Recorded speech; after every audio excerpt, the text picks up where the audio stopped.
All right, three, two, one. We are recording. Hello and welcome to the Avanti Entrepreneur Podcast. I am Dave Mamano, your host, and we are here to help entrepreneurial achievers, business owners, and leaders move forward so that they can reach their potential and actually go beyond their potential. I do this by interviewing the nation's best business movers and shakers. Today, I have on the show a great guest, really excited to harness his energy, Paul Melella. Paul, welcome to the show. Thank you. It's an honor to be here. Paul, I got to tell you, I met you a couple months ago in Buffalo, New York. You were keynoting a conference that our mutual friend Matthew Vehu from Alliance Advisory Group put on, and he asked me to come. I'm a friend of his, and they're a sponsor of what we're doing here in Rochester with Avanti. And he goes, "Oh, you gotta come see this guy, Paul." You know, and so I drove for the day, and it was very well worth it. Very, very impressive. Great keynote, great speech, very inspiring. Not only because a lot of keynotes are, they kind of talk the talk, but keynoting is only a small piece of what you do. You actually walk the walk 99% of the time.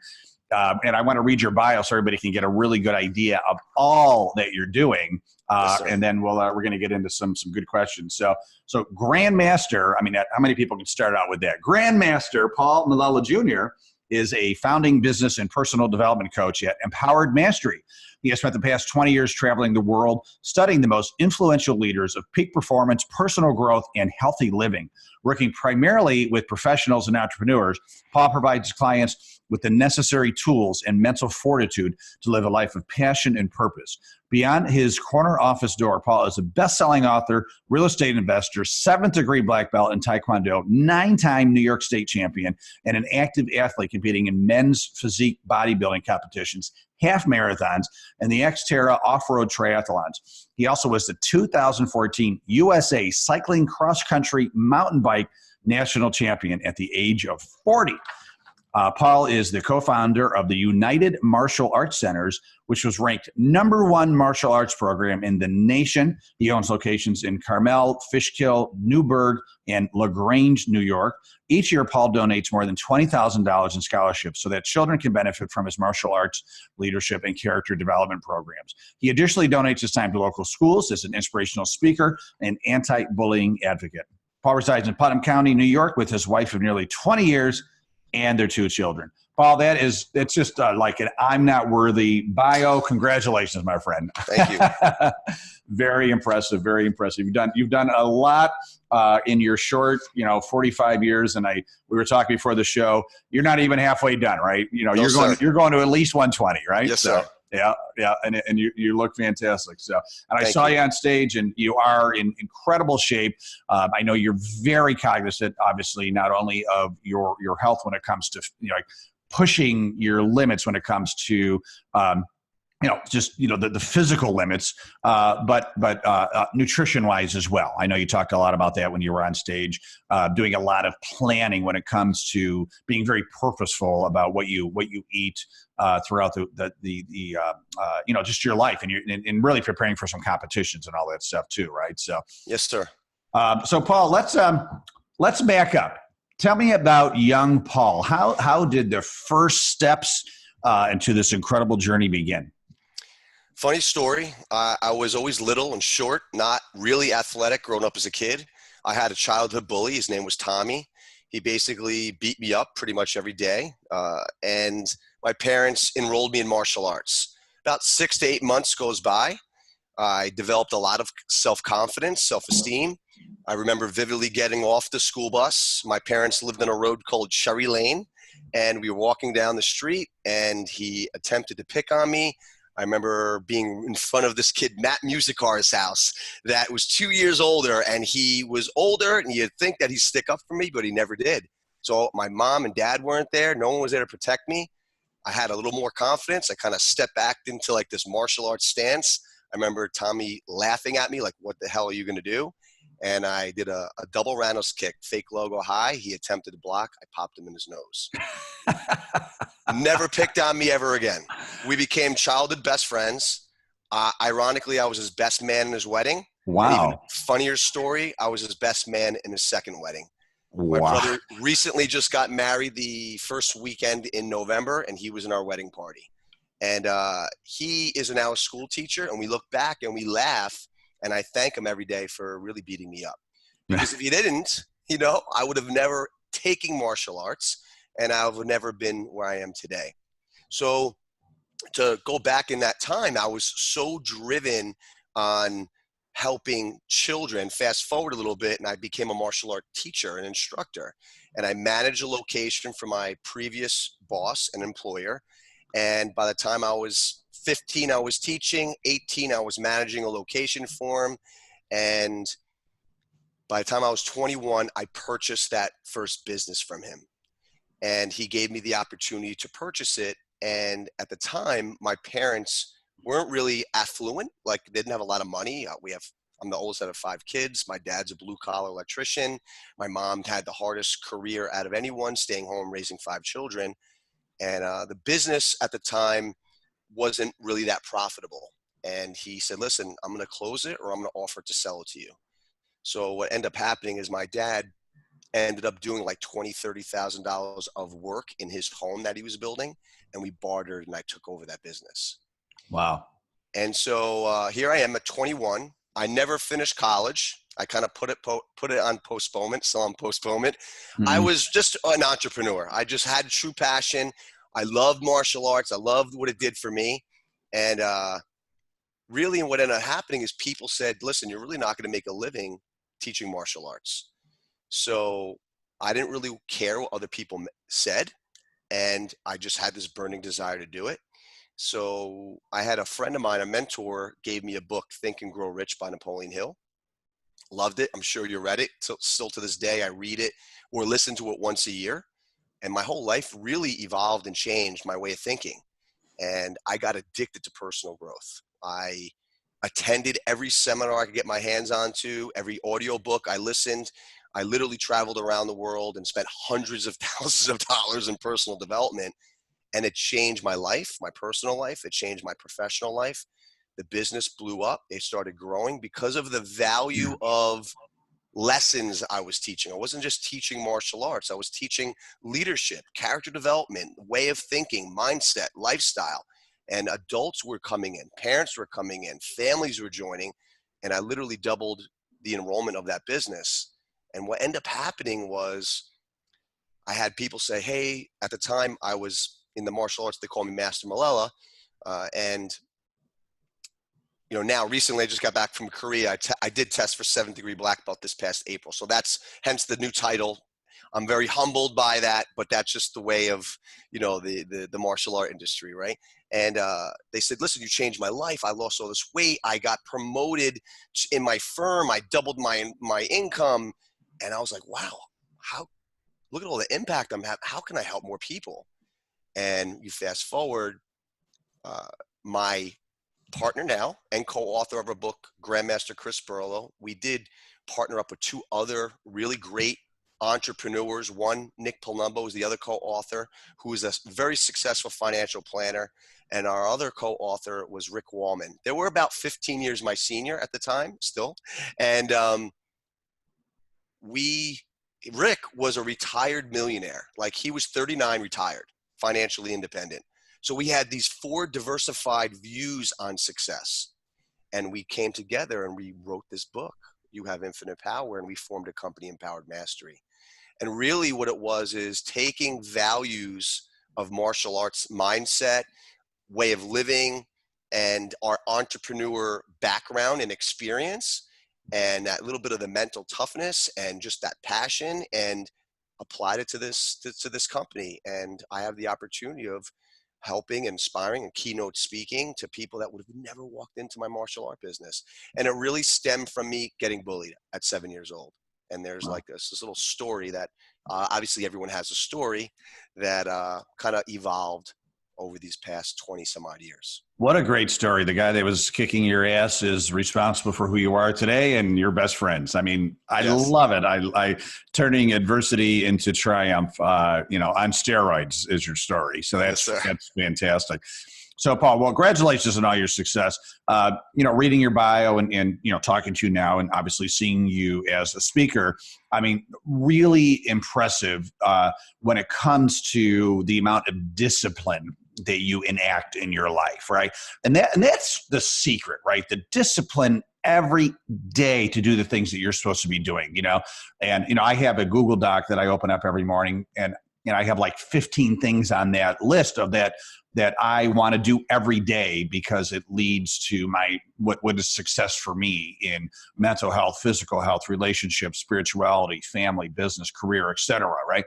And I know that if I do these 15 things every day, I'm leading to that, right? And truth be told, sometimes I do all 15.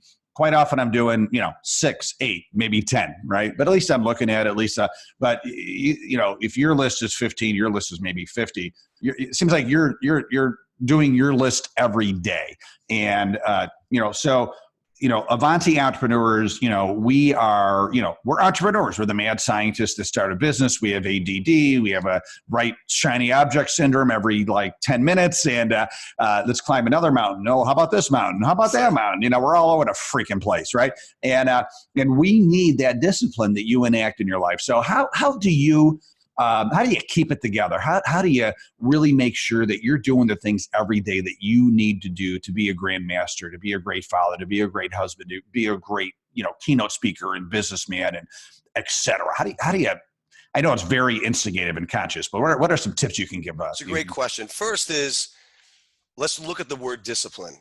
And a lot of people may look at me and they go, wow, you're so disciplined. And I go, everybody's disciplined. Really, everyone's disciplined. Recently I had, it's the holiday season, and you do get together with some friends that, childhood friends that you grew up with, and you're fast forwarding 20 some odd years, right? And I look back, and I'm not being judgmental on them. Maybe I'm a little bit, but they're extremely overweight. Hey, Dave, they didn't wake up overweight, did they? I mean, they work really hard. They worked really hard to get overweight. You worked really hard to get divorced. You worked really hard to lose your business. You did. You either did or didn't do things. And I believe everyone is disciplined. It's how you put your discipline towards those areas of your life. And you rattled off a bunch of different things. And a lot of people first, I believe, have to make a definition of what success is for them. And I'm sure you can agree, there's a lot of people that are entrepreneurs or business people, and I coach a lot of them, and they're making a lot of money, but they're 30 pounds overweight, they're divorced, or they have a horrible relationship with their spouse or significant other, and they don't see their kids because all they care about is money, money, money, work, work, work, business, business, business. In my world, that's not being successful. I had a lunch with a really good friend of ours, and just yesterday, he is around my age, doesn't have to work, a lot of money in the bank, but his wife's dying of cancer. Okay. 47 years old. Okay. So, I mean, I wish she could probably say, I'll take all the money in my bank, millions of dollars, and you could take the money. I want my health back. So first you have to, I think everyone's disciplined. Number one, it's where you put your focus. And the second thing is define your success. In my world, my definition of success, and it's not right or wrong, but I look at my life like a car, and I have 4 tires on my car. One is my health. One is my relationship with my wife, Gina. Another one is my family time, kids, mom, dad, siblings. And fourth one is my career or work or money. Those are my 4 tires on my car. I can't have a flat in 1 or 2. I have to have air in all 4. So in my world, I have to make sure that I'm putting focus and attention in each one of those tires daily, right? Within your time block of your X amount of hours that you're from the minute you wake up to the minute you go to bed. So I want to look at my day and my schedule, and you and I scheduled this appointment today. But I scheduled time to meditate. I scheduled time to have tea in the morning with my kids before they get on the bus. I scheduled time to meal prep. I scheduled time to work out before this interview. I've scheduled time for calls. I've actually a scheduled appointment for my wife to have a meeting. And I remember her going, wow, everyone else has a scheduled appointment. Where's my appointment? I'm like, you know what? Damn, you're right. Good So point. every Tuesday morning at 7 a.m. when the kids get on the bus, Gina and she gets an invite right on her phone. Reminder every Tuesday, 7 a.m. And guess what we do? Hey, what's going on in your world? What's going on in my world? You have extra appointments this week or not? What's going on with the kids? Where's Pierce going for lacrosse? Where's Kiana going for play practice? Who's doing what? And we schedule that as parents. It's literally a meeting, a 20 to 30-minute meeting that we have. So like everything within my core four, I'm like, what did I do to enhance my health or my fitness? What did I do to engage my children? What did I do to spend time with my wife? And how did I increase my business and create value for my clients? Those are my four. Now, some people could have spirituality, learning and growth, and you got to maximize your time. Man, my wife and I, we meal prep and we're listening to podcasts while we're meal prepping. I listen to audiobooks while I'm running, so I'm maximizing my time, so I think that everyone is disciplined. I love how you have I have a lot of my coaching clients that have a point system for what I call their core four to hold them accountable. And years ago, do you remember the Dell Palm Pilots? Oh, of course. I remember that before we had these really smartphones, Yeah. It went from pagers to the Palm Pilots to what we have now, right? I remember, this is how crazy I was. I would time block in the Palm Pilot, like all these little silly things. It would like be a little reminder. I would wake up at 5, beep, beep, beep, say thank you, meaning like tell whatever your higher power is, thank you. I freaking woke up today, man, be grateful, right? Some people didn't wake up today. Yeah. Beep, beep, beep. Just acknowledge Gina, tell you love her. Drink a bottle of water. Beep, beep, beep. Meditate. Beep, beep, beep. Stretch. Like I had this little beep, beep, beep. And I'm over exaggerating that, but it was like this reminder, like literally almost every 15, 30 to 60 minutes. And over time, what happened? That became a what? A habit. A habit, yeah. It became automatic. One time you and I didn't know how to brush our teeth or take a shower, or a couple of your emails, you reminded me to comb my hair. I said, we're gonna be doing this on video too, Paul. So I'm like, I gotta make sure I comb my hair, So and you did. It looks fantastic. Thank you. And so, at one point as little boys, we didn't know that, but there's a lot of things that we have done to build our muscle, and that's how I look at it. I didn't think. I know I brushed my teeth this morning. Did I think about it? Nope. And to be honest with you, I worked out this morning, and that's my non-negotiable, right? If I wake up and I can't meditate or blah blah, I will find even like 15 minutes to hop on that treadmill and pound it, so I sweat a little bit, right? And yes, sir. It just becomes like, if I don't work out in the morning, something is off, right? And that's because I didn't do my habit, right? Yes, and no, you're totally right. You're totally right. Have you read the book The Miracle Morning by Hal Elrod? I have not. You're probably already doing a lot of this stuff, but Hal Elrod, here's a guy who almost died. He actually was pronounced dead in a car accident, and they told him he'd never walk again. So he got another doctor that said that he could walk again, right? and then he went broke during the recession, lost his house, lost his car, came back from that. And then he got cancer with a 7% survival rate. Survived that, right? And he attributes a lot of his comebacks to this miracle morning routine that he calls SAVERS. And it's an acronym so the first S is silence. So he starts off his morning with silence, whether that's meditating, deep breathing, or just sitting there thinking, right? And then the A is for affirmations. The V is for visualizations. The E is for exercise. The R is for reading. And the last S is for scribing, which is a fancy word for writing. And he wanted, for SAVERS. And he does that he started when he was down and out. He started doing that. Some people told him, you should write gratitude every morning, or you should meditate every morning, or you should exercise. And they were telling him these little bits and pieces. And he said, what if I do all of that every morning? That's what he does. And his life was transformed. And he's written a book about it called The Miracle Morning, sold over 1 million copies. And I feel like if you haven't read that, or any of our Avanti listeners haven't read that book, and he was on my podcast a few months ago, would really enjoy that book. For you, I feel like you're already doing a lot of that stuff. It could be just retuning your piano, maybe pushing you to another level. But I'm assuming you get up pretty early, because that's, a lot of successful people that I interview that's when they're getting a lot of this stuff done, getting up at 4 a.m., 5 a.m., right? 5 a.m., I have something called an Uncommon Club with some of my top clients. So I email them every morning at 5 a.m. and I email them some type of inspirational quote or content. And they get to respond back to me with the time they wake up, and they have to respond back with their goals for the year, like we call it in our book, an empowering paradigm statement, their worthy ideal statement, which is basically a statement of why they do what they do for a living professionally, their life's purpose statement, and their things that they're grateful for. So they have to do that before 6 a.m. So if they email me and say, "Hey, coach, I'm up," and it's after 6, I'm like, "Hey, man, you didn't meet the Uncommon Club. Fail. You didn't make the cut today." Yeah. So I call that the Uncommon Club, and it's like, Grant Cardone would always say, "Beat the sun up," right? He would always say, "Beat the sun up," and I love that. Yeah, I like that. Yeah. 5 a.m. and it's a lot harder, a lot easier to do now in the wintertime, especially where we are in New York.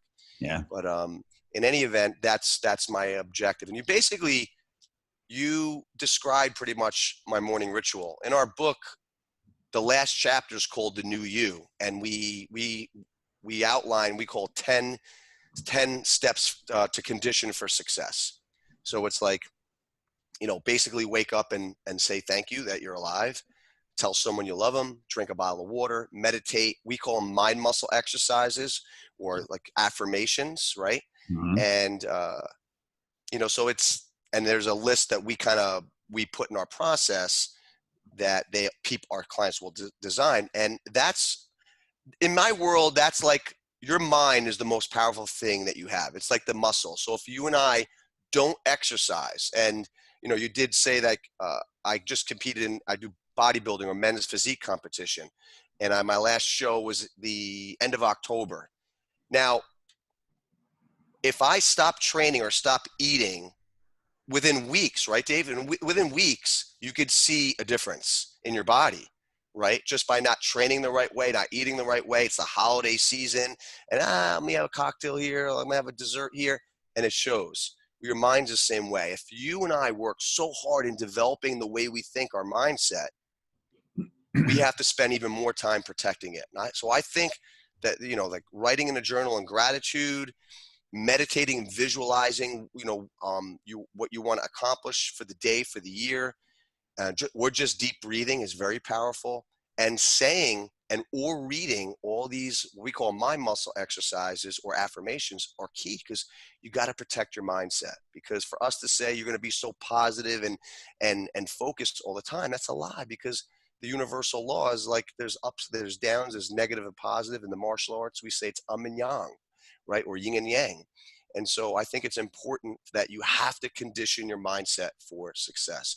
I'm not a Tom Brady fan because I'm a New York Giant fan, but I respect him so much. What do these professional athletes do before they step on that football field, or before they step into the big game? They have some type of morning or afternoon ritual to put them in the mindset to get in the zone. Like I had to do my morning ritual to be in the zone for this podcast, or to be on that call, or to be in that keynote, And so I think there's nothing. What's the difference between a professional athlete and us as entrepreneurs? We're professional athletes, I think, in the business world, and I think that's key. Yeah. A lot of people neglect it. Well, Paul, I love it. The more people I talk to on the number one thing I love about my podcast is that I get to meet people like you and continue to learn, right? This is my lifelong learning vehicle, doing this podcast, right? And I would say almost every successful entrepreneur that I've spoken to on this podcast for over 3 years now, I've done it every week, is you're correct. They have a ritual. And usually it's a morning routine that gets them going. I met a guy named John Mitchell and his partner, who I know well too, Kelly Hatfield. They created this program called Think It, Be It.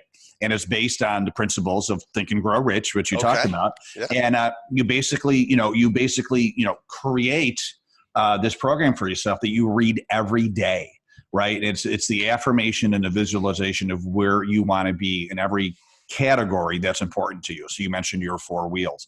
So, where do you want to be? What do you have to be doing to get there every day, every week, etc. And you're supposed to read it for 12 minutes every morning, right? So that's part of my routine too. That's great. And because as you know, I mean, Think and Grow Rich, Earl Nightingale, etc. You become what you think about most of the time.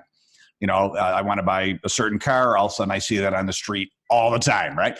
And so you read your visualization every morning. Guess where you are going to move to, right? All of a sudden these opportunities, quote unquote, by luck, are going to present themselves to you. And like, oh my God, that's what I wanted. And here it is. Well, you know what? That's not really a mistake. You kind of made that happen, right? That's right. And so I appreciate you sharing what you do for your success. And it seems like, you are special because you're a special guy, but you're not like some, extraordinary Einstein genius. I mean, you're a guy like me, like most other people, that through discipline and habits and hard work, over time have proved yourself to be very, very successful. And that's the formula, right? You don't have to be a genius to become, I'll say maximize all these categories, these four wheels or whatever categories are important to you. It just takes some purposeful planning and rituals, right? Absolutely. And I in a roundabout way, I don't want to say I pride myself. I mean, listen, college wasn't for me. I didn't finish college. Right. And so at times I wish I could go back in time and show some of the people in high school or earlier in my childhood, like, hey, I defied the odds. I wasn't, if you would have you counted me out, but I put my focus and attention to, that personal growth. And I studied some of I believe, the most successful people in their areas of perceived, success. So, and I'm very grateful for it. And I continuously am a student. And one of my positive statements that I say is I do say I'm a student first. I'm continuously learning and growing, and I'm grateful with my progress towards perfection. I don't think that anything's perfect. I believe my higher power is perfect, and I believe that we have perfection within us. But I remind myself, no matter where you are in life, there's always room to grow, and you have to be a student first, or you have to be. Even in the martial arts, considered a grandmaster, every Friday, I still train with my grandmaster.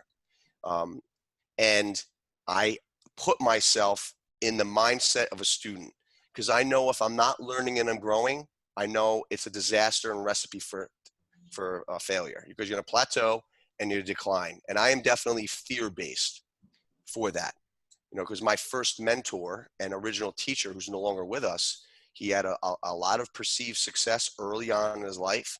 And then he thought he knew it all. Big head, falls over. Oh, I like that. My Grandmaster Kim goes, very difficult to get top of the mountain. Very easy to fall down the mountain. Right. Big head, fall over. Right. So, you have my little Korean accent there, but that's pretty good. Yeah.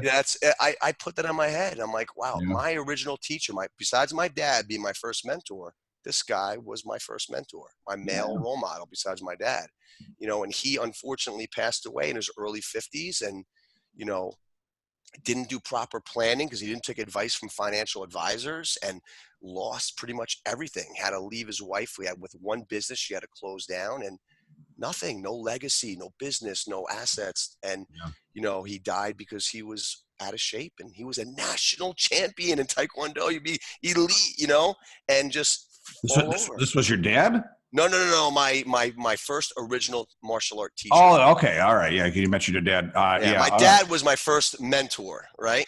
Gotcha. Still is. And he's a wonderful man. I absolutely love him. Yeah. And that my second mentor was my original Taekwondo teacher. Gotcha. Now, since then, after him passing, I've been training, and my mentor is Grandmaster Kim, who I'm very fortunate to work with, teaching about life and lifestyle and eating and health and meditation. I'm just very fortunate to have that man in my world. That's excellent. Paul, I want to thank you so much for all that you're doing for the world, and that making the time for the Avanti family. Truly appreciate it. I want to give you a couple of plugs here. You've got a book called You Have Infinite Power, Of course, it's on Amazon. You also have a life alignment boot camp coming up in June 4th to the 6th on 2020. And it's called empoweredmastery.com. If you go there, you can find the information there as well. And that's your main website, right? empoweredmastery.com. And Paul, if they want to reach out to you individually and just say, hey, Paul, great podcast. Love to meet you. Love to talk to you. How can they connect with you? Email me. It's P Melella, M as in Mary, ELELLA at empoweredmastery.com. Just shoot me an email, and I'm always open to schedule 1 or 2 introductory calls for having conversations and see if it's a right fit for people to work with us, if it's right for them. And I really want to thank you. I want to thank you for the work that you're doing.